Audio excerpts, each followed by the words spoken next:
고등학교를 졸업하고 대학에 입학을 하게 된 아들을 둔 아버지가 그 아들을 앞에 앉혀놓고 건면을 하는 것입니다. 아들아, 이제 내가 청소년기를 벗어나서 성인이 되고 대학생이 되는구나. 이제는 부모님의 영향력보다는 내 스스로 삶을 개척해 나가는 그런 자세를 가지는 게 좋겠다. 그러려면은 인생을 안내해주는 안내서가 필요하단다.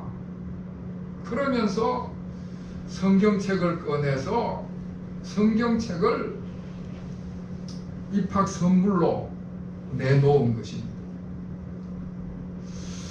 아들아, 이 성경은 인류가 문명의 역사에 발을 내디디는 과정에서 가장 중요한 역할을 했다. 역사상 수많은 걸출한 인재들이 다 이 성경에서 유익한 점을 얻었고, 이 성경은 인류의 과학이라든지 교육이라든지 문학이라든지 법률, 경제 모든 영역에서 깊고 넓은 영향력을 끼쳤다. 성경 속에는 얼마나 많은 인생의 비밀이 묻혀 있는지 모른다. 그래서 내가 이 시간에 그걸 내게 다 말할 수가 없어서 이 성경책을 선물로 준다. 사실은 이 아들이요,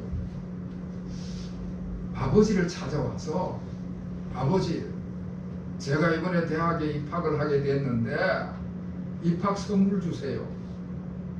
자동차 한 대 주세요. 차 한 대 사주세요. 입학 선물로 차 한 대 사달라고 그렇게 졸랐던 것입니다. 그런데 그 아버지가 사달라는 차는 안 사주면서 성경책을 선물로 내놓은 것입니다. 아들아, 다시 말하지만은 이 성경책 안에는 내게 필요한 온갖 모든 것들이 다 들어있단다. 그러니까 네가 이 성경책만 차곡차곡 읽어 나가면은 네가 원하는 것을 다 얻을 수가 있단다. 특별히 빌립보서 4장 19절 말씀을 펼쳐서 읽어라. 꼭 내 삶에 도움이 될 것이다. 자, 그리고 나서 4년이 지났습니다. 졸업하는 날 아버지가 아들의 졸업을 축하를 하는데 그 아들이 영 못마땅한 표정을 짓는 거예요. 그래서 아버지가 아들에게 입학 선물로 줬던 그 성경책 좀 가지고 오라고 그랬어요. 아버지가 그렇게 간곡하게 건면을 했는데도 불구하고 이 아들이 성경책을 한 번도 펼쳐보지 않은 깨끗한 성경책을 가지고 오는 겁니다. 그래서 그 아버지가 아들에게 빌립보 4장 19절 말씀 좀 한번 펼쳐봐라. 그랬더니 그 아들이 빌립보 4장 19절 성경 말씀을 펼치니까 그 속에 수표가 한 장 들어있는 거예요. 그 책갈피 속에 수표가 한 장 들어있는데 자동차 한 대를 살 만한 그 수표가 그 속에 끼워져 있는 것입니다. 빌립보 4장 19절의 말씀이 이렇습니다. 나의 하나님이 그리스도 예수 안에서 영광 가운데 그 풍성한 대로 너희 모든 쓸 것을 채우시리라. 아멘. 할렐루야. 아멘. 오늘 본문의 말씀은 믿음의 자녀들, 성도들에게 주는 권면의 말씀입니다. 어떻게 하면 신앙생활을 잘할 수 있는가 하는 권면의 말씀입니다. 맨 먼저 하나님께 나아가자, 그렇게 권면을 하고 있습니다. 22절 말씀 끝에 보면 참 마음과 온전한 믿음으로 하나님께 나아가자, 권면을 해주고 있습니다. 여러분, 옛날 구약시대 때는 아무나 함부로 하나님께 나갈 수가 없었습니다. 제사장만이 하나님께 나갈 수가 있었어요. 제사장이 모든 백성들을 대신해서 하나님 앞에 나가는 거예요. 일반 백성들은 아무나 함부로 하나님 앞에 나갈 수가 없는 겁니다. 일반 백성들이 희생제물을 가지고 오면은 제사장의 그 희생제물을 받아 가지고는 대신 하나님 앞에 나가는 것이죠. 제사장은 특별히 구별된 사람이고 특별한 가문의 사람이고 특별한 혈통을 가진 사람이고 하나님 앞에 나아갈 수 있는 특권을 가진 사람이 제사장이었어요. 그런데 예수님께서 십자가의 죽으심으로 말미암아 이렇게 제한되고 엄격한 장애물들이 다 제거가 된 것입니다. 예수님의 십자가로 인하여 이제는 우리 모두가 하나님께 나아갈 수 있는 새롭고 산 길이 활짝 열려지게 된 것입니다. 예수님께서 십자가에 죽으심으로 그 몸을 희생제물로 내놓으심으로 인해서 지성소를 가로막고 있던 휘장이, 제사장만 들어갈 수 있던 그 지성소의 그 휘장이 위에서부터 아래로 쫙 찢어져서 펼쳐지게 된 것입니다. 그래서 이제는 하나님을 만나는, 하나님의 임재의 장소로 들어가는 그 길이 활짝 열려지게 되는 것이죠. 그래서 예수 그리스도께서 내 죄를 구속하시고 내가 예수 그리스도로 말미암아 구원받았던 그 사실을 믿는 사람들, 믿음의 사람들은 누구든지 하나님 앞에 당당하게 나아갈 수 있게 된 것입니다. 할렐루야. 아멘. 사랑하는 성도 여러분, 우리가 매 주일마다 예배를 드리니까 예배는 아무나 드려도 되는 것이구나, 그렇게 쉽게 생각할 수 있는데 절대 그게 아닙니다.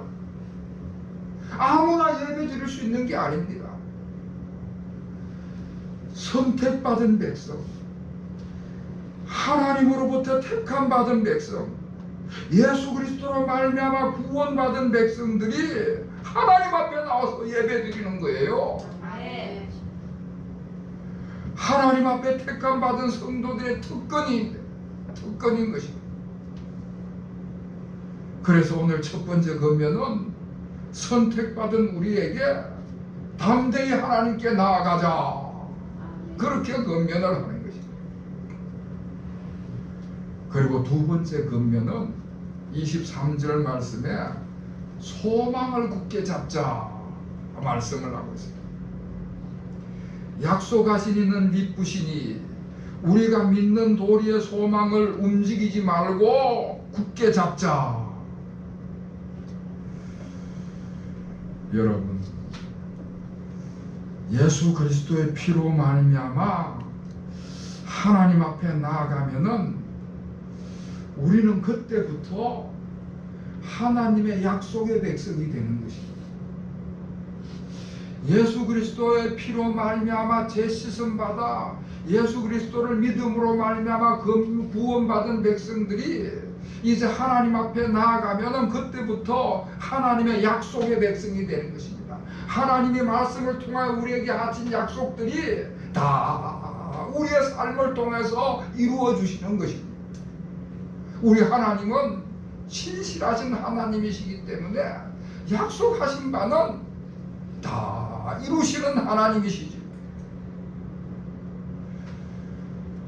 우리 기독교 교리 가운데 5대 교리 중에 아주 중요한 불가항력적인 은혜라는 교리가 있습니다.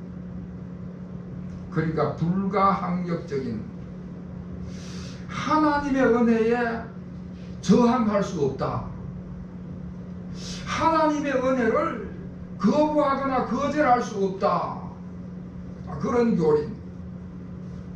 하나님이 은혜를 베푸심으로 작정하면은 은혜 받을 자격이 있든지 없든지 은혜를 받아야만 된다는 것입니다. 하나님의 택함 받은 백성, 그래서 하나님의 약속된 백성은 하나님이 은혜 베푸심으로 작정하시면은 받을 자격이 없어도 은혜를 받는 거예요. 여러분, 신앙생활을 오래 하다 보면요, 야, 내가 왜 이런 은혜를 받았지? 사실 내가 잘한 것도 없는데, 내가 오히려 잘못했는데 내게 이런 은혜가 임했네 하는 그런 체험을 할 때가 있습니다. 대표적인 예가 야곱입니다. 야곱은 인간적으로 참 야비한 사람이었지요. 형을 속여가지고 팥죽 한 그릇으로 장자의 자리를 빼앗은 사람이 야곱이었습니다. 늙어서 눈이 멀어진 그 아버지를 아주 교묘하게 속여가지고는 장자가 받을 권리를 차지한 사람이 야곱이었습니다. 그런 야곱이 베델 산상에서 하나님을 만나게 됩니다. 그리고 하나님 앞에 믿음을 고백했을 때 하나님께서 야곱에게 약속을 하시는데, 내가 너와 함께 있어. 네가 어디로 가든지 내가 너를 지키며 내가 무엇을 하든지 내가 너를 떠나지 아니하리라 약속을 하셨습니다. 신실하신 우리 하나님, 약속을 지키시는 하나님이 그 약속을 지키시는데, 야곱이 저 바단 그 외삼촌 라반의 집에 와서 21년 동안 사는데 참 여러 가지 인간적인 삶을 살아갑니다. 거기에다가 나중에 세겜 땅에 와서 거기에서 또 못된 짓을 저지르는 그런 일을 하는데, 그럼에도 불구하고 복받을 자격이 없었음에도 불구하고 야곱이 엄청난 복을 받습니다. 이것을 가르쳐서 불가항력적인 은혜다 그렇게 이야기를 합니다. 내가 저항할 수 없는 하나님의 은혜라는 것입니다. 그리고 지난 시간에도 말씀드렸지만은 성도의 견인이라는 교리가 있습니다. 사고 난 차를 견인차가 끌고 가듯이 하나님께서 우리의 인생을 끌고 간다는 말씀이죠. 우리가 하나님을 배반하고 떠났어도 하나님은 그 자녀들을 결코 잊어버리지 아니하시고 그 약속을 기억하셔서 천국까지 꼼짝없이 우리를 끌고 가는 거예요. 하나님의 선택받은 백성은요, 잠시 하나님을 떠나는 일이 있어도 하나님께서 천국까지 끌고 가는 겁니다. 여러분, 7월달은 우리 총회에서 교육의 달 그렇게 정하고 있습니다. 7월달은 총회에서 교육의 달로 정하고 또 그렇게 교육의 달로 지키기를 권고를 하고 있는데, 정작 지금 한국교회가 교회 학교에서 교육을 못하고 있습니다. 지금 코로나로 인해 가지고 한국교회 교회 학교가 굉장한 어려움을 겪고 있습니다. 우리 교회도 지금쯤이면은 여름 성경학교 준비하느라고 부산하고 여름 수련회 준비하느라고 부산할 그런 시간인데, 교회 학교가 조용한 것이 너무나도 마음이 안타깝습니다. 사랑하는 성도 여러분, 교회 학교의 회복을 위해서, 교회 학교 학생들을 위해서 집중적으로 기도하시는 7월달이 되시기를 부탁합니다. 우리 교회 학교 교사들은 내가 굉장한 사역을 한다 하는 그런 자부심을 가져야 되는 것입니다. 왜냐하면은 교회 학교 교육을 통해 가지고 그 어린 학생들이 신앙 교육을 받고 신앙 훈련을 받아서 하나님의 택한 받은 자녀가 되면은 나중에 성인이 돼 가지고 교회를 떠난다든지 아니면 이런저런 이유로 인해서 외도를 하게 되더라도요, 교회 학교를 통해서 신앙 교육을 받고 신앙 훈련을 받는 과정 속에서 하나님의 택함 받은 자녀가 되면은 어떻게 하든지 하나님께서 그 자녀를 외도를 하건 잠시 떠나 있던 다시 불러들여서 그들을 교회로 인도하시는 하나님이신 줄로 믿습니다. 네. 하나님께 하나님 나라 백성으로 인칭을 받고 하나님의 자녀로 선택을 받으면은 어떤 방법을 동원해서라도 천국까지 인도하셔서 그 약속을 꼭 이루시는 분이 우리 하나님이십니다. 세 번째 권면은 24절 말씀에 서로 돌아보자, 그렇게 권면을 하고 있습니다. 성도 여러분, 우리가 소망을 굳게 붙잡아야 되는데 그 소망을 굳게 붙잡고 흔들리지 않는 신앙생활을 해 나가려면은 나 혼자 애쓴다고 되는 게 아닙니다. 혼자 독불장군 같이 나는 내 믿음 내가 지킨다, 나는 내 믿음 내가 지킬 거다, 그리고는 집안에서 가정에서 나 혼자 신앙생활 하겠다, 아니면 저 외딴 섬 같은 데 가서 나 혼자 신앙생활 하겠다, 그래서 그 신앙을 지켜갈 수 있는 게 아닙니다. 신앙생활이라는 것은 교회에 모여서 신앙 공동체 속에서 서로 돌아보면서 신앙생활 하는 것이 바로 신앙생활인 것입니다. 오늘 본문 24절 말씀에 보면은 서로 돌아보라, 그럴 때에 사랑과 선행을 격려하라 말씀을 하고 있습니다. 사랑과 선행을 격려하라 하는 말씀은 서로 돌아보라는, 서로 돌아보라, 서로 돌아보면서 다른 사람의 형편과 처지를 주의 깊게 살펴보면서 다른 사람의 형편과 처지를 사랑을 가지고 살펴보고 관심을 가지고 선행을 베풀라는 말씀입니다. 신앙생활이라는 것은 교회 공동체, 신앙 공동체 안에서 형성이 되고 성장이 되어 가는 것입니다.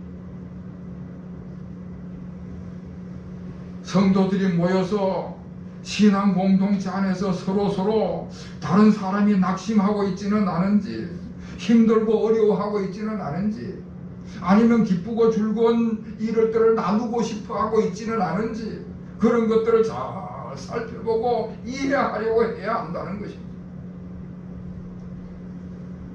어느 심리학자가 사람이 얼마나 고통을 오래 참을 수 있나 하는 실험을 했습니다.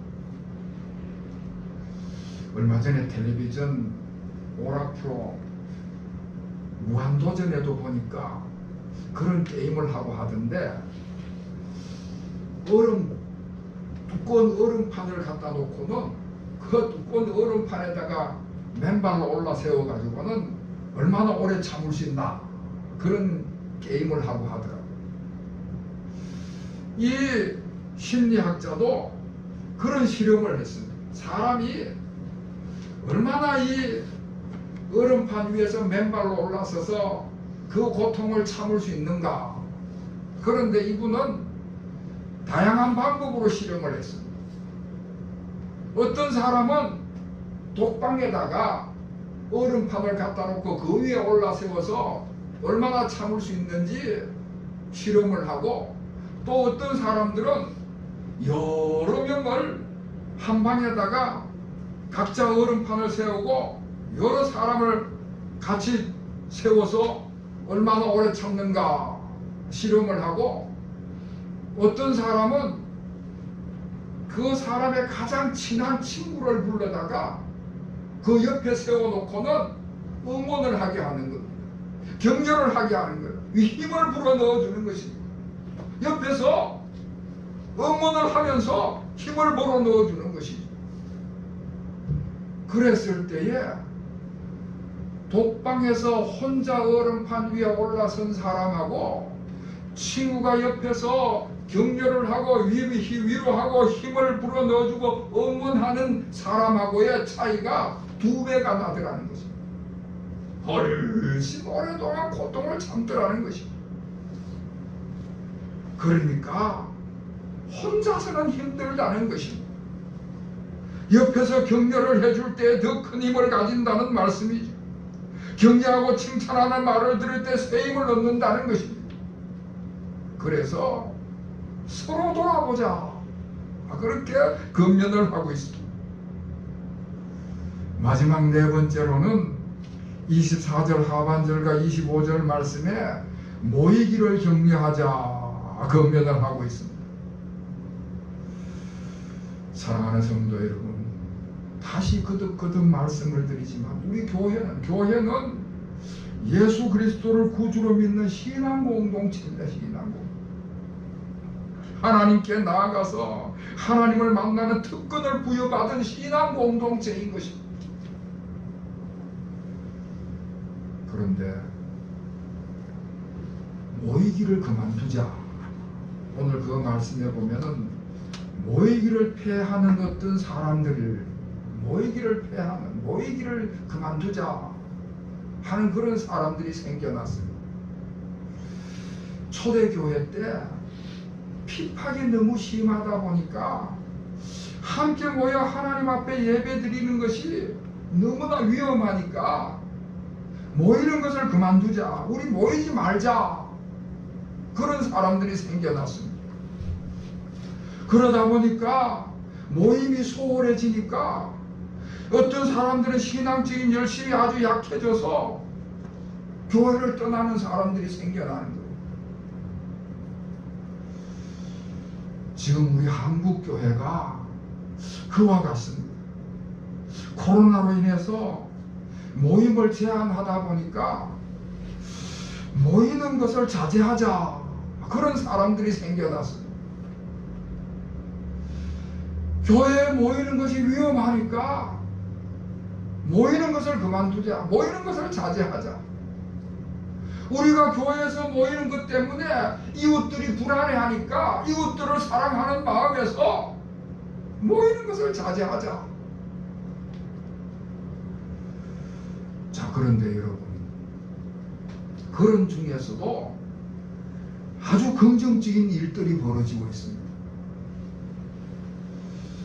코로나로 인해 가지고 지금까지 오랫동안 신앙생활 해오는 동안에 자기 스스로 자기의 신앙을 점검해 보질 못했는데 이 코로나 전국에서 자기의 신앙을 점검하게 됐다. 자신의 신앙을 새롭게 발견하는 이들이 굉장히 많이 생겨나게 됐습니다. 어떤 경우는요, 몸이 불편해가지고 몸에 이런저런 장애가 있어가지고 예배당 예배에 나오지 못하고 집안에서 예배를 드리던 그런 사람들이 이 코로나 전국에 오히려 더 힘을 얻게 됐다는 그런 간증을 해요.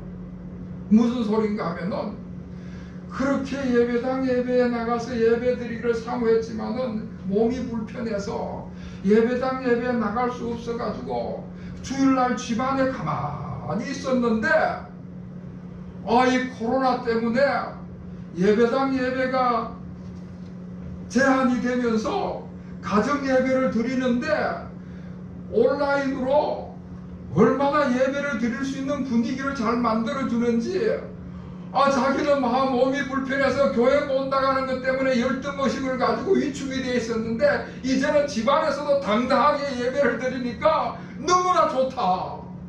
그런 신앙 간증을 하는 사람도 있습니다. 그런 반면에 예배당 예배만 드리다가 가정 예배를 드려보니까 너무 답답하다. 예배당 예배가 너무나 그립다. 교회에 나와서 예배 드린다는 것이 얼마나 큰 은혜에 있는 건지 이제서야 깨닫는다고 고백을 하는 것입니다. 교회에 나와서 교인들의 얼굴을 보고 서로 안부를 묻고 그런 일상들이 너무나도 소중하다는 것을 새삼 깨달았다. 그런 고백을 하는 것입니다. 다시 말해서 이 코로나 사태가요, 신실한 신앙인들을 가려내는 그런 역할을 하더라는 것입니다. 자기 신앙을 점검하고 내 신앙이 이 정도밖에 되지 않았던가, 자기 자신을 점검하면서 내가 주님 앞에 신실한 신앙인으로 설 수 있는 그런 계기가 됐다는 것입니다. 모여서 예배 드리는 것은 너무나도 귀한 은혜고 하나님의 축복인 줄로 믿으시기를 바랍니다. 모이시기를 힘쓰시고 서로의 삶과 신앙을 서로 돌아보는 가운데에 신앙이 견고해지고 함께 성장해가는 우리 모든 성도들이 될 수 있기를 바랍니다. 함께 신앙이 견고해지고 함께 신앙이 성장해가는 우리 모든 성도들이 되시기를 다시 한번 주님의 이름으로 축원합니다. 기도하겠습니다. 하나님 아버지, 저희들에게 하나님 앞에 나와 하나님을 만날 수 있는 특권을 주심을 감사를 드립니다. 이 은혜 감사하고 이 은혜를 잘 살려서 저희들이 모이기를 힘쓰는 자들이 되게 하여 주시옵소서. 모여서 서로 돌아보고 칭찬하고 격려해서 함께 시험을 이겨내고 승리하는 삶이 되게 하여 주시옵소서.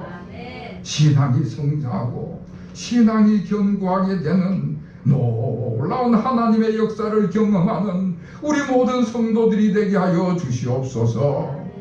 예수 그리스도의 이름으로 간절히 기도하옵나이다. 아멘.